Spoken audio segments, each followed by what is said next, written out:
down through these two through these two tunnels, back down to the solar plexus chakra, which is around the ego. And so the ego actually has, in the terms of the second brain down there, has control both of the diaphragmic spleen chakra through the diaphragm.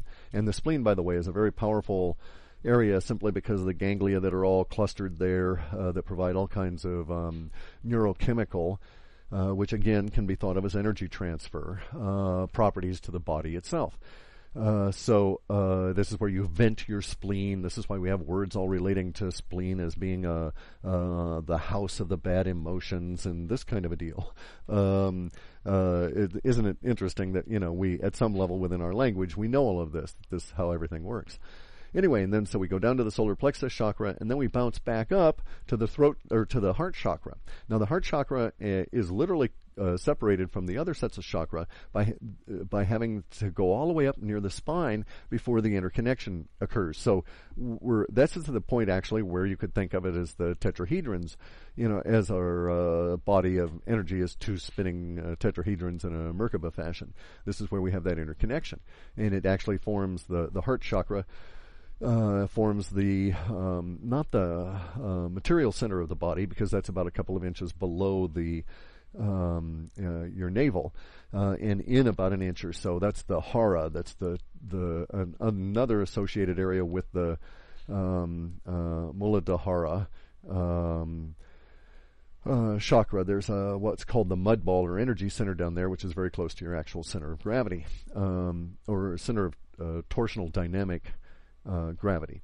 In any event, so now we're back up to the heart chakra, which instead of leading straight back in with its roots, so to speak, it reaches up in towards the throat chakra, which reaches ever so slightly down before they both send up a big, strong root that reaches to the root from the third eye at the just above the carotid plexus. That's where it is, and it comes on in at the pineal, and then we have the what's the other one? Thyroid? I can't think at the moment. It's been a long day. In any event, the top chakra, the lotus, these centers are very interesting from a number of different viewpoints, and especially in the martial arts viewpoints. You'll note that there's a number of strikes and hits at these various places. When someone tries to hit you, they might try and hit you on the top of the head, or strike you. We've all heard the shot between the eyes, that sort of thing. Again, our language betrays all. So it's very interesting, the effects of the chakras and how that can be used as an energy transfer in such things as physical contention. The point of bringing the idea of the chakras up and going on here for about a half an hour, though, is to suggest that if it is correct that individuals such as myself, basically through no fault of our own, have run into a situation of where, I say, we're able to observe our own chakras spinning, and maybe that was the point of all the meditation to begin with, although it was never really a particular goal of mine. Maybe it's just an average side effect. However, it might also be a leading edge indicator of this energy level shift that we've got going on. And so it may just be that the energy has shifted, and it's just simply a matter of perception, and some people like myself are able to perceive it this way, and others are seeing it in other ways. Because I know a lot of people now are able to see auras where they had not been able to before. And this kind of freaked out a lot of a couple of the guys that I've been in correspondence with, because they weren't really sure what was going on. And I had to explain to him, well, yeah, you get in a big room, especially with fluorescent lights that are going between 50 and 60 cycles with large groups of people. There can be this entrainment process and a feedback process between the individuals and the lights that actually heightens and pulls their auras up. I don't think it's a good thing, actually. I prefer to train in natural light for a number of reasons, out in the sun if I can. But in any event, in fluorescent lit auditorium, and especially like gymnasiums, you'll find that the fluorescent ballast can act as a trigger. It tends to be a sort of a magnet effect, drawing up the aura out of the individuals as they get their ki all flowing up, and we become charged like static electricity rather than like a battery fashion. So it's a little haze all around us as opposed to being stored up inside us. The haze all around us, of course, is an indicator that we have the potential, in an electrical sense, that same word again, to store that energy. And thus, way back to the beginning of these Wujos, my point that meditation is all of the stuff it does for you here in the Materium is really cool, but those are all side effects. Those are all side benefits. The real point of meditation is to learn to store energy for after you die, because if you are able to store this energy, it's coming across from the consciousness side. After you die, you go back to the consciousness side 100%. You wake up from the flashy 22 trillion times a second, and you're back in the non-flashy, non-light world. However, you can take back with you energy. You can't take back your gold. You won't be able to take back your favorite tunes or those nice shoes you got. I can't think of their name that have that red sole on them and stuff. You're not going to be able to take back that fancy boat or the generators or the 22 trillion virgins or whatever the hell they're trying to tell you that you're going to get from that perspective. None of that's going to exist. However, if you are able to take and create and store this energy in the hara, which is the center, the battery of your chakras down there, then when you die, when you pass back over, you have a greater level of freedom of choice in those things that matter in that new environment. And there's sort of this boundary layer that you can think of as the limbo or the bardo, in which that energy can be effectively deployed. So it's kind of like video games, and you find the magic whoozy was it, and you get an extra 10 points or whatever. I don't play games, but I know the concepts involved. And so I'm playing game now, which is reality, so I won't mess around with mind-to-mind kind of contention, which I find to be a lot less meaningful. But again, I understand the concept because, again, it also comes from reality. At a base level, it is quite true. If you store up all of the energy you've been, accumulating, your magic whoozy was, it says you've been going along in life, the video game here, and when you check out, you can take those high score energy tablets with you and do stuff. It is a reward. It is a earned credit, not credits, but it's an earned value that you carry with you into that next environment, and then you can decide how you wish to do things.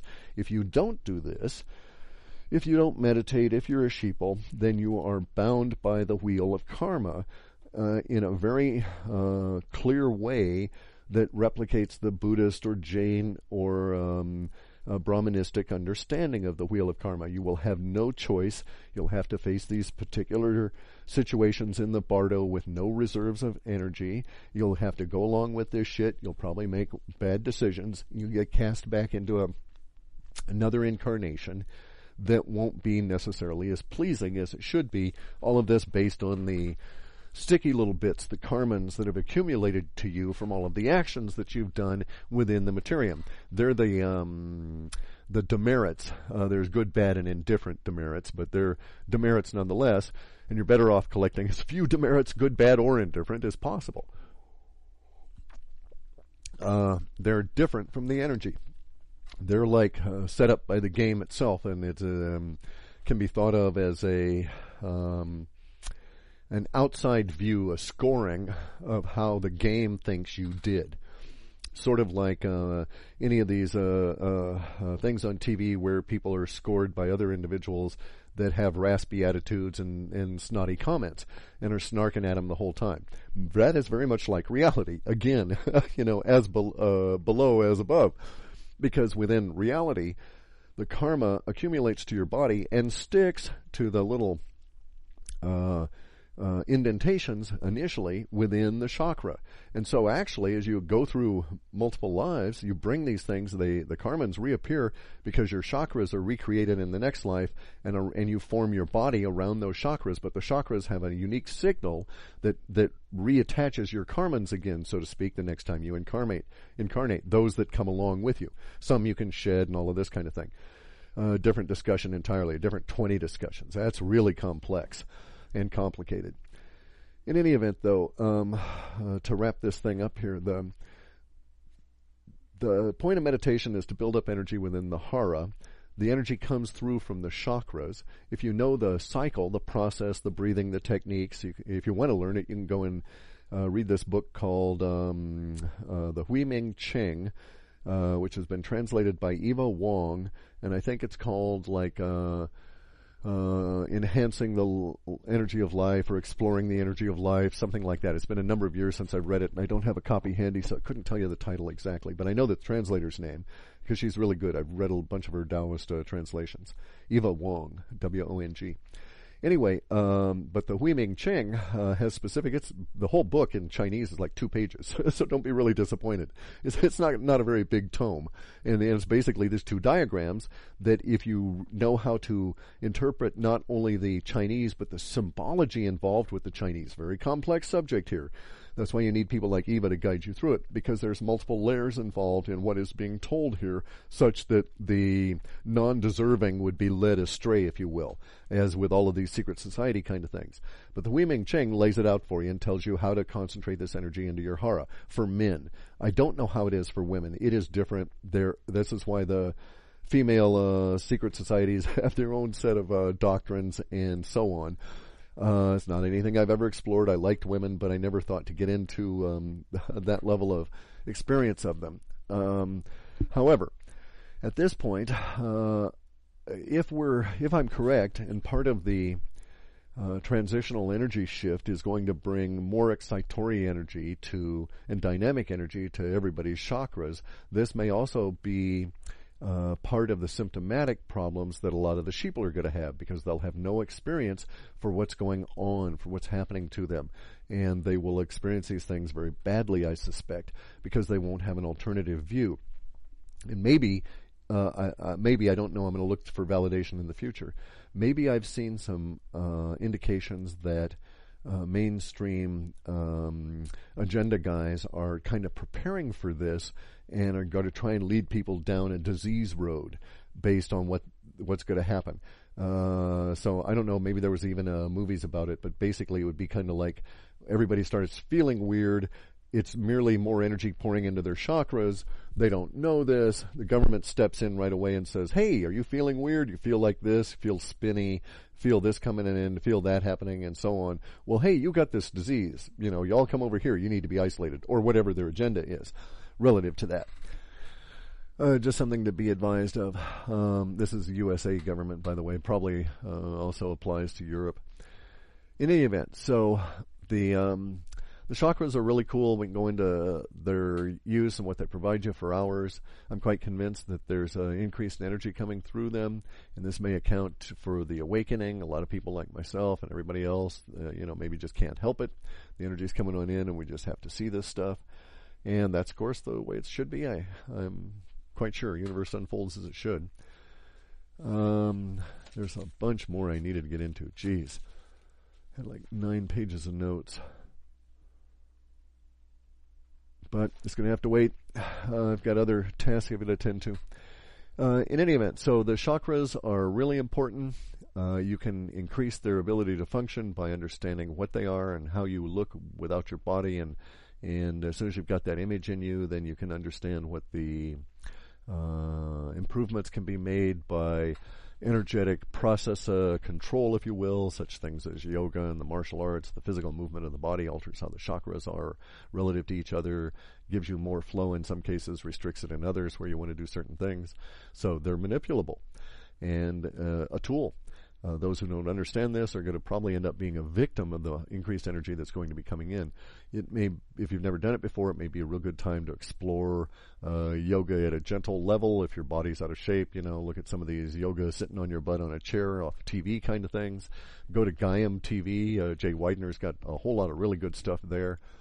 And, he's got like a Rodney Yee and some of these really cool yoga dudes that really know what they're doing. And you don't have to do it the same way he does to the maximal level and so on. But it may really help you get in tune with what I think we're all going to start experiencing, or that some of us already are. So in any event, thank you much for listening. I've got a bunch more on this subject whenever I can get to them.